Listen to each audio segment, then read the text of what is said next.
Silav, roj baş evanno. Hêvîdarim hemî heval başin. Em ji Tirkiye dest pê bikin. Niha di çarçoveya êrişa li ser CHP'de hevdek kes hatin girtin. Serokê Şaredariya Beyoğlu înan Günay jî di nava wan de ye. Wê rojê mejwara diyar kiribû hatiye binçavkirin lê di dereqê wê de biryara girtinê hat dayîn. Tabii gelek suç dixin stûyê wî. Mesela gendeliyê falan filan em jî hemî zanin ku ev êrişekê AKP li ser CHP ye. 44 kes roja 15 tebaxê jalî polîsên dewleta Tirkiye ve hatibûn desteserkirin polîsên girêdayî AKP. Ev kes piştî karûbarên li emniyetê Sewqê Dadgeha Stenbolê ya Çağlayanê hatin kirin. Di nava wan de şaredarê Beyoğlu înan Güney jî heye. Beyoğlu navçeyekê girîng yê Stenbolê ye. Ji 44 kesan 20 kes bi daxwaza girtinê, 24 kes jî bi daxwaza berdana bi şertê kontrola edlî Sewqê Dadgehê hatin kirin. Dadgehê biryar da ku 27 kes bi şertê qedexeya derketina derve werwiha bi şertê kontrola edlî serbest werin berdan. Ev 27 kesin. Hûn zanin ji xwe kontrola edlî dibe hûn peryodik biçin îmze bidin qereqolê. Hûn li vê derê ne filan. Derketina derveyê welê jî ji xwe Türkiye bûye zîndaneke servekirî. Di derbara hevde kesan de jî biryara girtinê hate dayîn. Şaredarê Beyoğlu Güney jî di nava wan de ye. Li aliyê din îfadeya Güney ya li dadgehê jî eşkere bû. Güney di îfadeyê xwe de dibêje ez endametiya rêxistina suç bi awayekî teqez red dikim. Ez ne endamê tu rêxistinekî me, ne rêxistinên aborî ne yê siyasî di 16 saliya xwe vir ve ez tenê endamê rêxistinekî me ew jî CHP ye û bi rûmet serbilindî ez siyasetê dikim di nava CHP de dibêje. Şaredarê Beyoğlu înan Güney. Em vê meselê bidin aliyekî niha komisyon heye. Komisyona ku di derbarê vê pêvajoyê de hatiye amadekirin sê civîn li darxistin. Ev civîna çaran e bawer dikim îro pêk tê, sibê jî pêk tê. Îro wê hinek derdorên cuda werin tevlî bibin wekê çavdêr hem godar bikin û hem jî nêrînên xwe bînin ziman. Ka hevan o mesele çi ye? Komisyon wê îro û sibê li eywana merasimê ya parlamentoyê li hev bicive di rûniştina yekem ya îro de Wezîra Malbat û Xizmetên Civakî Mahînûr Özdemîr wê pêşkeşiyekê bike. Piştre nûnerên komeleyên malbatan. Ev komeleyên malbatan ku em behs dikin malbatên leşker û polîsan e. û ê gaziyê Tirk. Ew ê werin godar bikin rûniştinê.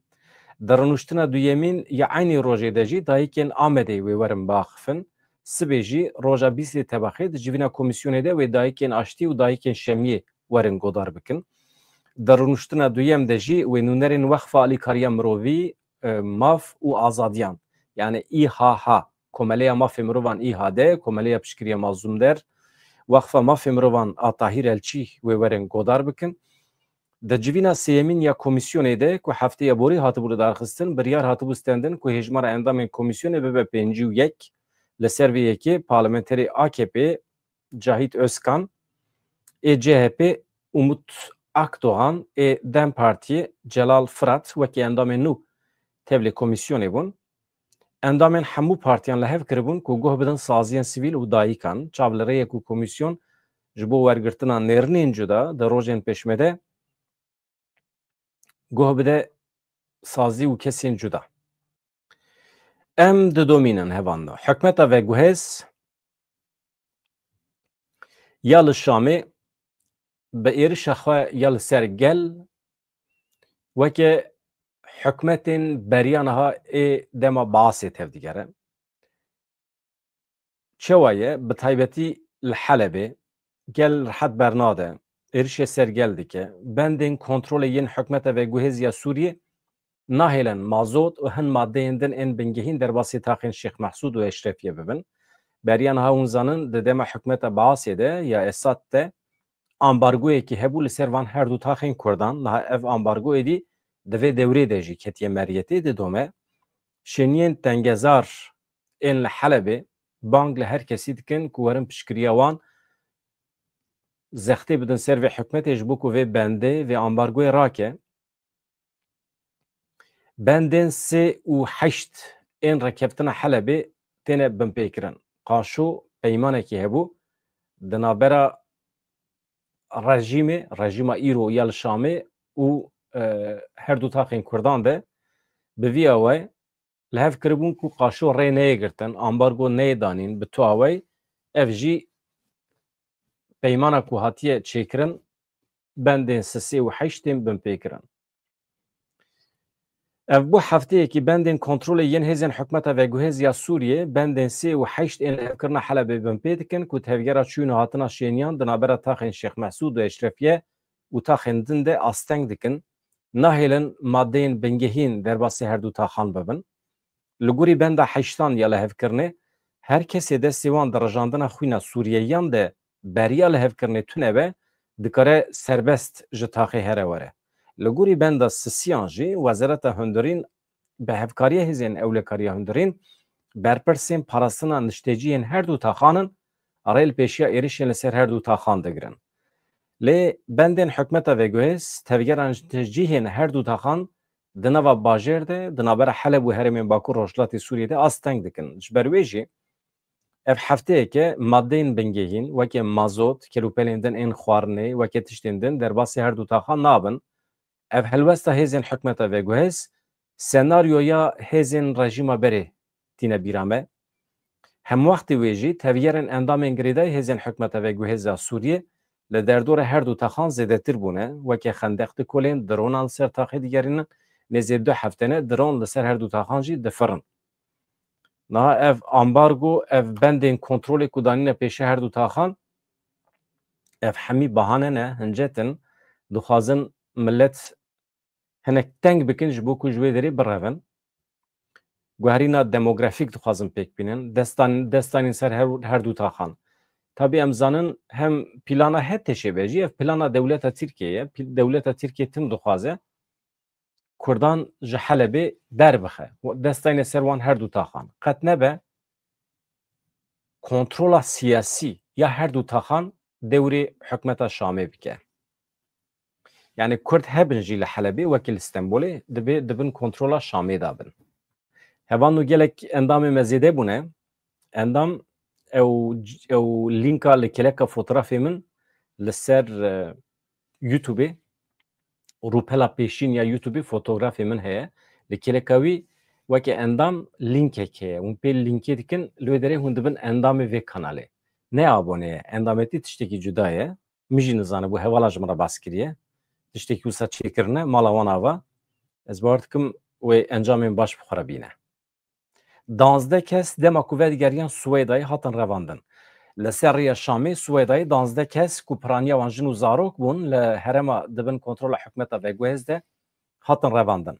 Çavkaniyên xwecihî ji malpera Swêda 24 ragihandin ku hejmara sivîlên ku roja yekşemiyê li Derayê hatine revandin gihîştiye 12 ku piraniya wan jî jin û zarok in.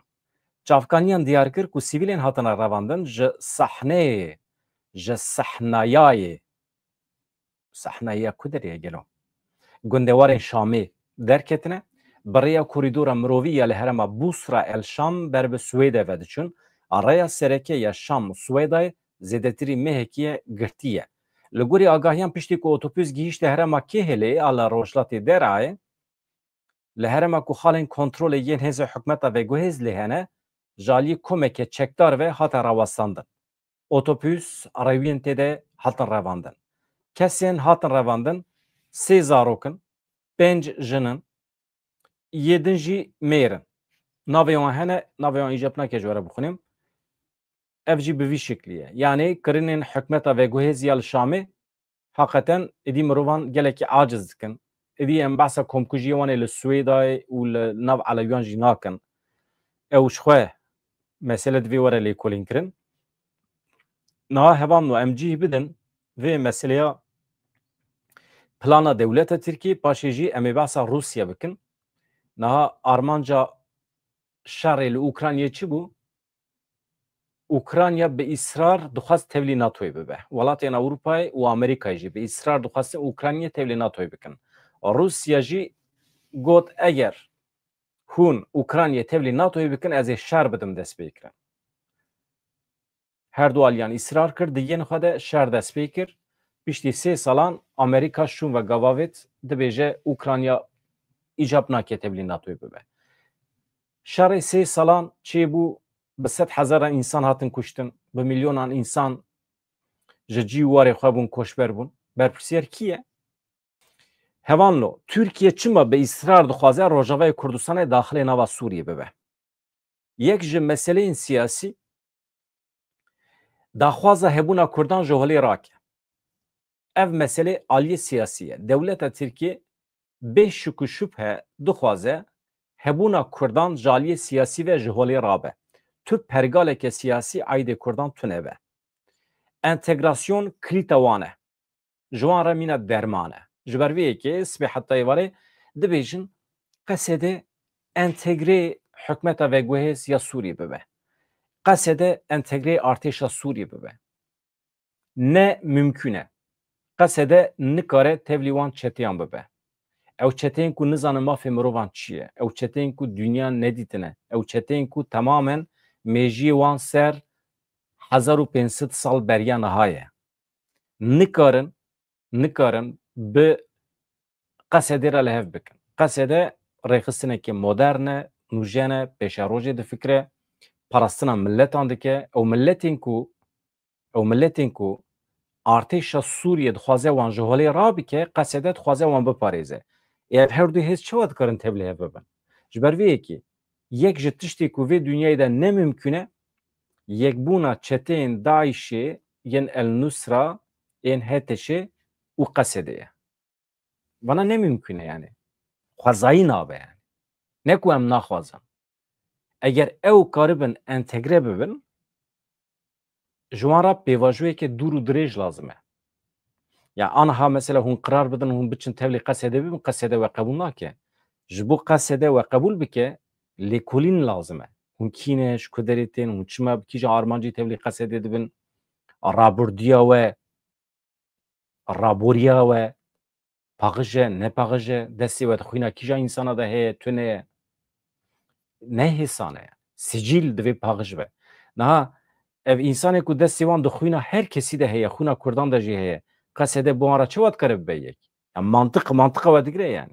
Ha. Parantezê digirim ez derbasê esas mijarê dibim hevanla. Ez ê şîrove nekim zêde çünkü şîrovê min hinek mijarê belav dike hayem jî heye. Hevanla me gotiye di meseleyên siyasî de binêrin. Yek devleta Tirkiye çima bi îsrar dixwaze rojava daxilê nava Sûriyê bibe. Yek mesela siyasî ye dixwaze hebûna Kurdan bi temamî ji holê rake ji aliyê siyasî ve entegrasyon ji wan re mîna derman e. Yadin jî plan kiriye temamê Sûriye ji aliya ekonomîk ve ji aliyê aborî ve dagir bike bixebin kontrola xwe. Lewma çavê wê li petrola li Rojavayê Kurdistanê ye.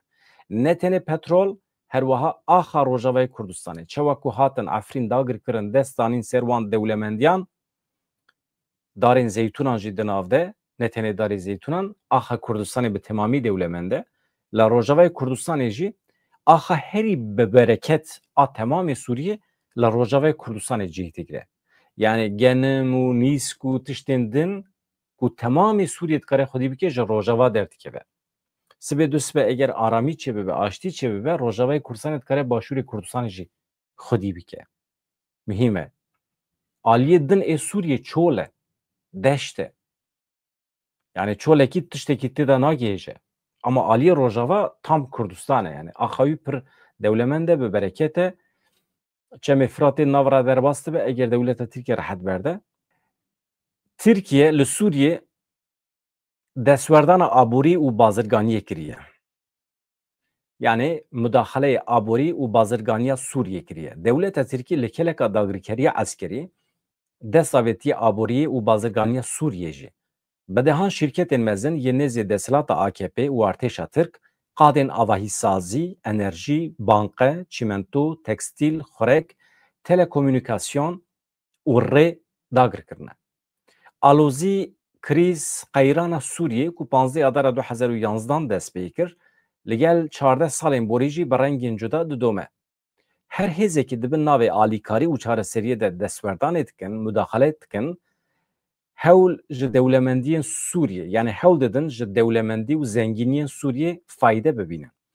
یک جوان ولاتان جی دولت ترکیه دستلات AKP ji sala 2013 vir ve برای کومنچته د عالی لشکری de müdahale heremê kirin. Ji sala 2016 vir ve jî rast müdahaleyên askerî dikin. Heremên Cerablusê, Idlibê, Babê, Ezazê, Efrînê, Serêkaniyê, girê spî dagir kirin. Di vê navberê de min ji Anha girtiye ev nivîs. Ajansa Anha. Destpêka talana aborî û çandî heye. Li heremên dagirkirî dewleta Tirkiye ji perwerdeyî heta şaredariyê, tenduristî, çandî, îdarî, ekonomî aborî, pergaleke weke ya li Tirkiye çêkiriye. Li dibistanan perwerde bi zimanê Tirkiye. Ala Tirkiye hatiye daliqandin li wan heremên dagirkirî. Li bazaran pereyê Tirkiye derbas dibe. Walî, qaymeqamên bajarên wan ên li ser sînor di aynî demê de heremên dagirkirî birêve dibin. Bi taybetî ekonomî aborî ketiye bin kontrola şîrketên Tirkiye. Lê heta niha di derbarê hejmara şîrketên Tirkiye yên li van hereman de agahiyekê zelal jî nehatiye bidestxistin. Çeteyên girêdayî dewleta Tirkiye heremên dagirkirî talan kirin. Ji daran bigire heta bermahiyên dîrokî dizîn derbasê Tirkiye kirin. Bi taybetî zeviyên zeytûnan ku ji sedî 25 zeytûnên Sûriye pêktê hatin talankirin û wêrankirin. Di derbarê mijarê de gelek belge, dîmen, foto hatin eşkerekirin, îlankirin. Piştî ku rejîma Baas di heştê kanûna 2024 de hilweşiya û rêxistina ji El-Qaîdeyê maye HTŞ ku bermayên Daişî jî di nava wan de ne, bû desthilatdar li Sûriyê, dewleta Tirkiye wê demê giranî da destwerdana aborî bazirganiya Sûriyê jî. Îdî ne tenê ji aliyê eskerî ve her wiha ji aliyê aborî ve jî müdaxelê temamê Sûriyê kir. Dewleta Tirk çavberda heremên pîşesaziyê yê Helebê, yani heremên endüstriyel, kargehên hesin, saç, kablo, traktör, xwarin, tekstîl, li heremên pîşesazî yên Hemayê, Humsê, Şamê li wê derê müdaxele kir, li wê derê ket nava lêkolînan heyetê xweş şand Şamê. Plan çi ye? Plan û projeya dewleta Tirkiye ew e.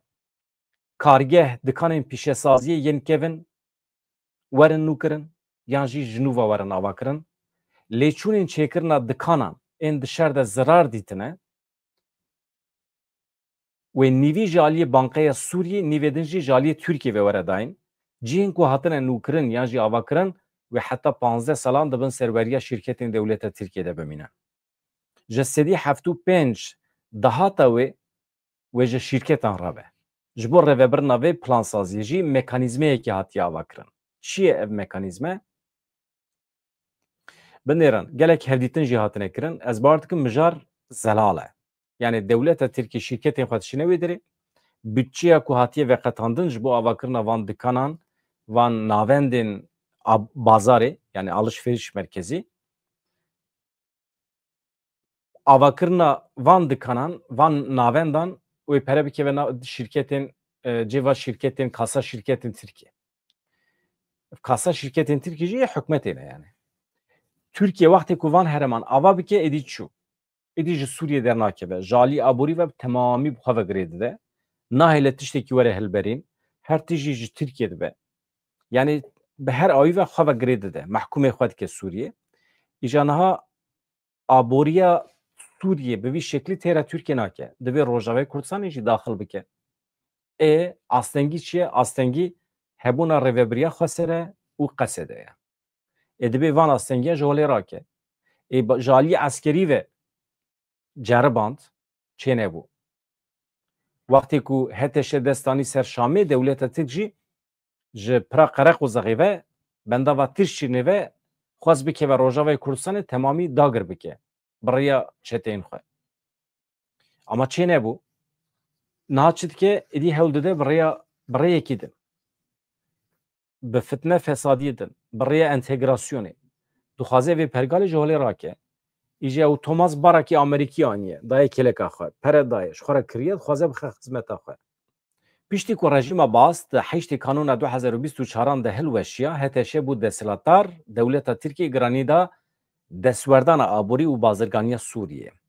Devleti çavberda herema pişesaziye ya Helebê kargehên hesin, saj, qablo, traktör, xwarin, tekstil herwiha li heremên pişesaziyê Hema, Humus, Şamê li wê derê lêkolîn daye dest pê kirin. Niha plan ew e kargeh dikanên pîşesaziyê yên kevin werin nûkirin yan jî ji nû ve werin ava kirin. Lêçûnên çêkirina dikanan di şer de zirar dîtine wê nîvî ji aliyê Bankeya Sûriyê ve nîvî jî ji aliyê Dewleta Tirkiye ve were dayîn.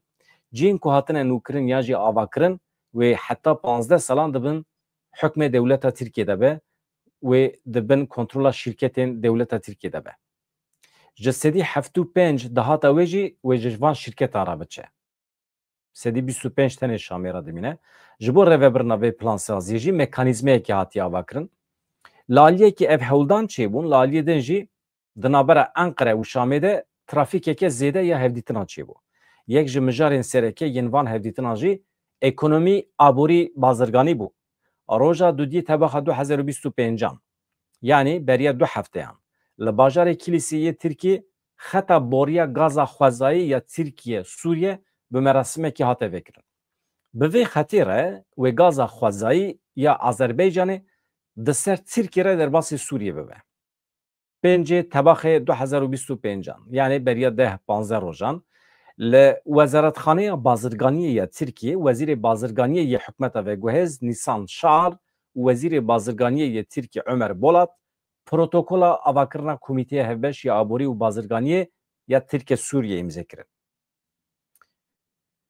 Binêrin hevano. Di dome, di encama van hevdîtinan de çi bû? Holding, şirketên mezin yê nêzî hikûmeta AKP û artêşa Tirkiye hîn zêdetir ketin nava sînorên Sûriye. Van şirketan bi taybetî di qadên avahîsaziyê de, di qadên enerjî, banke, dayîn û stendina pereya de, çimento, tekstil, xurek, hemî tiştên ku têne xwarin ve xwarin, telekomûnîkasyon, rê dest bi kar kirin. Niha şirketên Tirkiye li Sûriye dest bi kar kirine. Hemî peyman hatine imzêkirin xilas. Van şirketan bi taybetî di qadên avahîsaziyê de gelekî pêşketine bi biryaran. Şirketên Tirkiye yên li heremên de agirkirî kar dikin, niha jî xwe amade dikin bi rêveberiya Colanî re belavî tevahiya Sûriye bibin. Binêrin. Şirketên ku beriya niha li wan heremên de agirkirî bûn, niha derbasî heremên din dibin, kîjan şirketin, planê wan çi ne, di kîjan sektora de dixebitin, em hema ji we re bêjin. Kalyon Holding di qadên avahîsazî, binesazî, rêyên bejahî, rêyên hesinî, xetên derbaskirina deryayî, gaza xwezayî, çêkirina balafirgehan û enerjiyê de kar dike. Ev yek. Şirketên enerjî û avahîsaziyê Kalyon Ges Enerji, Cengiz Enerji heye. Ev şirket bi projeyekî 7 milyar dolarî li ser danîna pergala elektrîkê a Sûriyê dixebit. Anka İnşaat heye. Ew jî yek ji şirketên mezin ên avahîsaziyê ye. Şirketên çîmentoyê hene û herwiha şirketa Pola, Bursa Çîmento, Oyak Çîmento, Oyak Holdingek ku ji gelek şirketan pêktî. Ew yani ew e. Yani wextê ku em dibêjin Oyak Çîmento ne tenê şirketekî ye. Holdingekî berfireh he. Gelek şirket di nav de cihê digirin girêdayî artêşa Tirkiyeyê ye. Hat fehm kirin. İja dewletekî di nava vî plan û projeyekî ew qasa berfireh de be. Çawa müsaade bike ku Rojavayê Kurdistanê xwedî pergaleke xweser be, dervayvayên projeyan bimîne. Qebûl nake. Çi ji deste were ew ê bike, ama Kurd jî dibe şiyar bin. Emlak konut heye, ew jî avahîsazî ye. PTT rêxistina postê telefon telgraf ji xweya Tirkiye û nas dikin. Türk Telekom heye li heremên Bakurê Sûriye projeyên xwe dest pê kirine. Ev tê wateya ku înternet telekomûnîkasyona Sûriye dibin kontrola Tirkiye de bin. Enerji, hemî enerji, kehrebe, elektrik, ev meseleya internetê, telefon, bana hemî wê girêdayî Tirkiye bin. Ama niha em behsa avakirina Sûriye qala 400 milyar dolarî tê kirin. Şirketên Tirkiye dikarin di projeyên avahîsazî, îstasyonên hêzê û naqliyetê de beşdar bibin. قسمه کی مزن و 400 میلیارد اوش خورا بگیرن. زراعت بانقاسی همانو نها خو آماده دی که جدر و هرمین دا گرکری ادی شوبه این خواه شاخین خواه لهرمین دن این سوریه وکه. اف شرکت بگشتی دوارین آواهی سازی انرژی نقلیت و چیکرنا خوراکان ده خبتن پیشتی هلوشاندن حکمت اساد درفت نو ین مزن البروان وکرنه. کالیون هولدینگ، جنگیز هولدینگ دو شرکت مزن این ترکانه وکه هفکارین سرکه ده پروژه مزن این سوریه ده جهی دیگرن. اف هر دو شرکت دوام پروژه انده اوه ده ریزا سرکه ده بن. پروژه انرژی 7 میلیارد دلاره.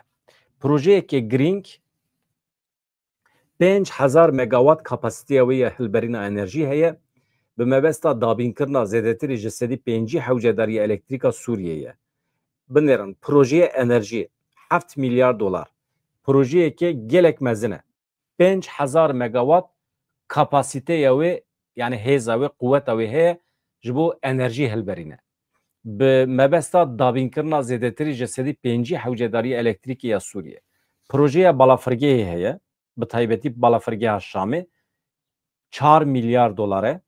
اف پروژه با آرمانجا بهرفرکرنا بالافرگی شامی دا کو کپاسیته اوی ده سالکی ده بگینه 31 میلیون ریویه.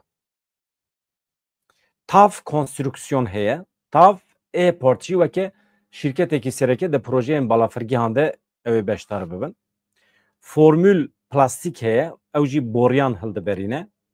کیپاش هولدینگ ده سکتور تکستیلی ده خبته دخوازه ناوندن هلبرینی لسوریه آواب که yani ev tişteki ne xarabe çıkaz genç u civanın Suriye'yi hene be haktasteki perkem be maaşeki perkem löderi tekstil avatkin fabrikayın kıncan çedikin u dıxın bazara cihani devlete Türkiye jixwe de bazara cihani de mesela tekstili de geleki peşketiye ama haktastin karkeran li Türkiye jber ku bahaya duxazın ve yeki li Suriye helberine vakti ku meru buxane ke xalq dedike yani ev mesela bu Rojavay Kurdistan'ı ibretekiye. Hin ev sektörün tekstili, sektörün cuda le Suriye peşne ketine dibe peşi le Rojavay Kurdistan'ı anha çebebe. Jinha ve revebriyar Rojavay Kurdistan'ı dibe reve bikej karsazın Kurdan ra en navne teviraj bu ku fabrikayı qalwedri avabkin u van helberinin van berhemi xwe bixin piyasaya navne tevi. Beriya Şam'ı dibe revebriya qaserçe. Sibe düsbe eğer balikariye devlete Türkiye aboriya Şam'ı az Suriye eğer peş bikefe fabrikalı ser fabrikayan ve insanı ve dere bikejin aramiye yani berikavan destiyon para bibine Rojavay Kurdistan'ı eğer fakir be ravşame per xarab be.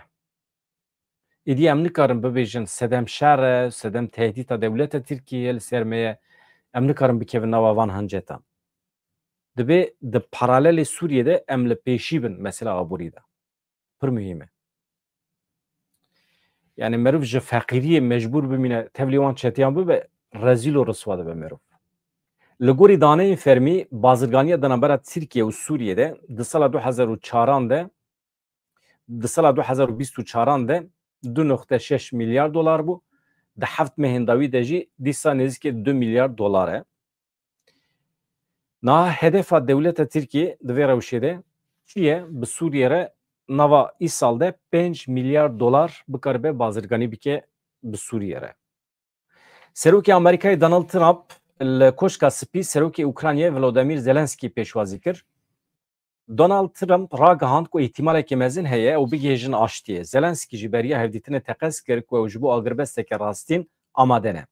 Trump de dema peşvazîkirina Zelenskî de ji rojnamegeran re xifî da zanin ku hevdîtina bi Zelenskî û serokê wezîr û serkirdeyên Ewropayê re didî ne dawiya rêyê ye. Ew ê ji vir û pê ve jî hevdîtinên xwe bidomînin. Trump got em ê civînekê bikin. Ez difikirim ku wê îro her tişt baş biçe. Em ê hewl bidin dema me ev yek kir wê derfeta me hebe em şer biqedînin. Yani bahs agirbestê nakin em bahsa bidawîkirina temamî ya şer dikin. Pirs hate pirsîn leşkerên Amerîkayê wekî hêzekî aştiyê gelo ew ê biçin Ukraynayê yan na Trump got em ê bi Ukrayna Rusyaya re bixebitin em ê bi her kesî re bi hev re bixebitin eger aştî hebe em ê wisa bikin ku aştî demdirêj be. Serokê Amerîkayê destnîşan kir ku ji bo aştiyeke demdirêj tu şik û şüpha wî tune ye. Derbarê garantiyên ewlehiyê yên ji bo Ukraynayê de jî got wê duwarê ewlehiyê de gelek alîkarî hebin wê gelekî baş be. Avrupa xeta yekem ya parastinê ne ji ber ku ew li wirin lê em ê alîkariya wan bikin, em ê jî tevlî wan bibin. Yani em rewşa Ewropayê fehm dikin. Trump her wiha da zanîn ku armanca wî di danûstandinan de ne tenê agirbest e lê belê rast gihîştina peymaneke aştiyê ye bi dawîkirina temamî ya şer e. Zelenskî çi dibêje? Em ji bo agirbestekî rasteqîn amede ne. Wekî din li balyozxanê Ukraynayê Washingtonê bi hinek serokwezîr û serkirdeyên Ewropayê re ceviya. Piştî civînê Zelenskî li ser hesabê xwe X'ê got Ukrayna ji bo agirbestekî rasteqîn avakirina mîmariyeke nû ya ewlehiyê amade ye. Pêdiviya me bi aştî heye.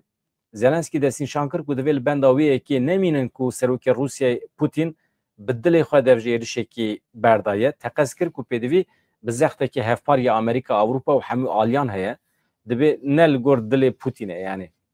Putin bi riza dilê xwe dev şer bernedaye. Serokê Ukraynayê di civîna serokwezîr û serkirdeyên Ewropayê de jî helwesta wan dibe me helwesta xwe me fikra xwe kiriye yek bi wan re. Wekî din hevan na. Niha kî tevlî bibû? Seroka Komisyona Yeketî Ewropayê Ursula von der Leyen de hevdîtin çêkiribû. Serokkomarê Finlandiya Alexander Stubb, Sekreterê Giştiyê NATOyê Mark Rutte, Serokwezîrê Brîtanyayê Keir Starmer û Serokwezîra İtalyayê Giorgia Meloni re civiya bû. Bu an re hevdîtin pêkanîbû. Fikra xwe kirine yek derbarê vê mesele Ukraynayê de. Yani geriyan ev meseleye Aziz Nesin hate bîra min. Yani mesele Aziz Nesin û zanin ew ku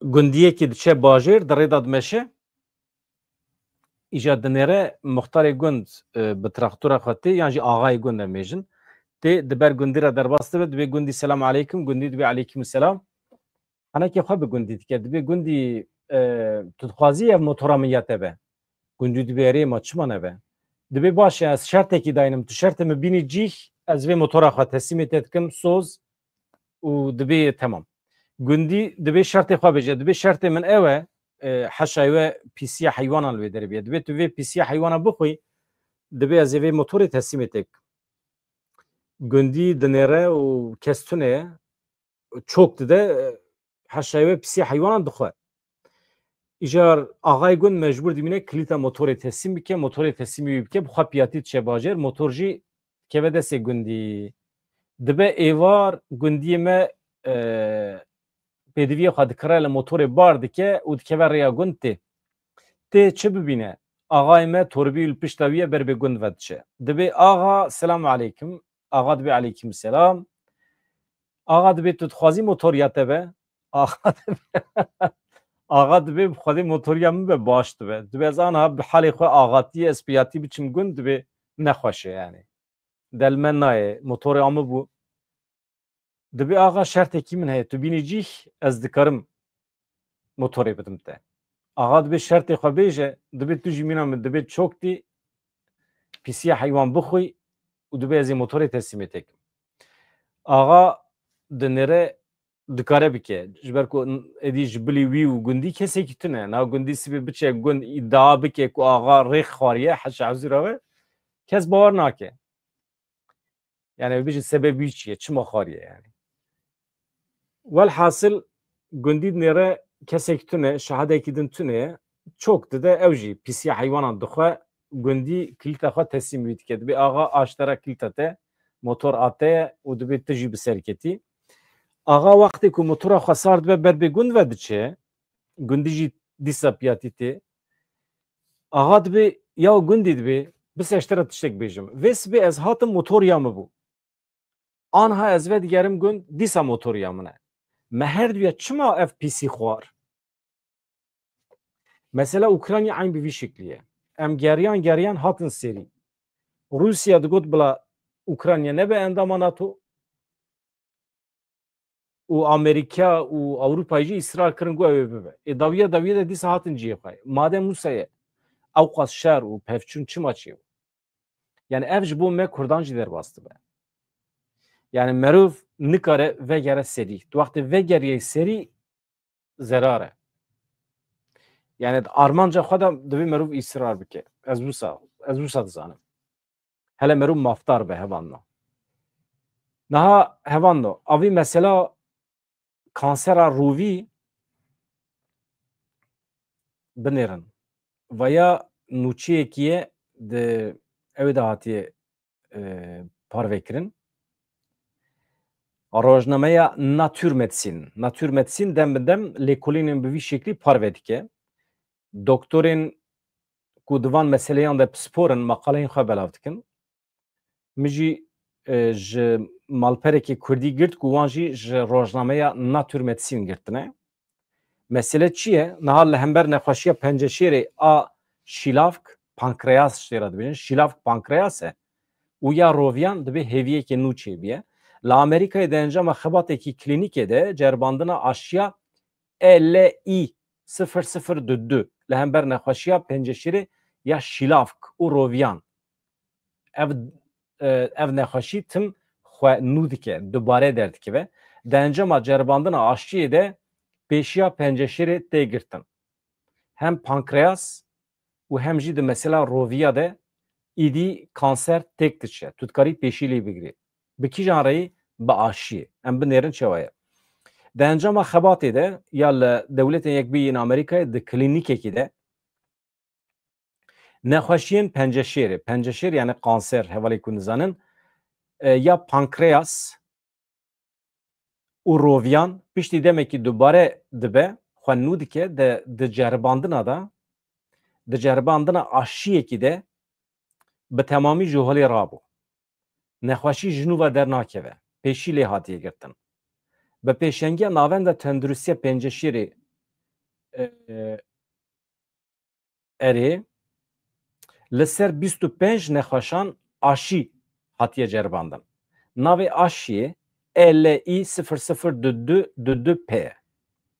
Aşî navê aşî ev e li ser 25 nexweşan hatiye ceribandin. Di encama ceribandina aşiyê de li ser 25 kesan di 21 kesan de hücreyên taybet T yani genên kras pêşket di nexweşan de dîtina dema nûks dirêj bû. Ev tê çi manê? Yani piştî ceribandina vê aşiyê yani jêra çi dibêjin vaksen dibêjin. Kesên ku nexweşên ew ne kansera roviyê û ya şîlavkê ya pankreasê şopên nexweşiyê ji holê rabûne. Tu nexweşî li ser wan edî peyda nabin. Nêzê 20 mehan jî ew nexweş edî car di nexweş neketine. Binêrin. Li cem hinekan kansera rovî ya pankreas heye ev aşî lê hatiye xistin û sekînîne 21 meh di ser re derbas bîye nexweşî tu însanekî de derneketiye. Yani nebêjim tu însanekî ser 25 kesan di 21 kesan de derneketiye. Veya rejeyekî pir bilind e. Nivîskarê vî xebatî Profesör Zew Wandberg diyar kir ev taybetmendî ji bo nexweşiya penceşêrê ya şîlavkê pankreas yani dasta kelecanekî pir mezin de pêşketin bi dest xistiye. Êdî bi xêra vê aşiyê her kes dikare demdirêj bê penceşêrê bijî. Yani kansera rovî û a pankreas em dikarin bibêjin êdî bû dîrok ha kengê dikeve nava civakê, kengê tê Ewropayê, kengê tê Kurdistanê ew jî ez dibêjim qey wê demekî kin de were ji ber ku fiyeta wî pir nebuha ye.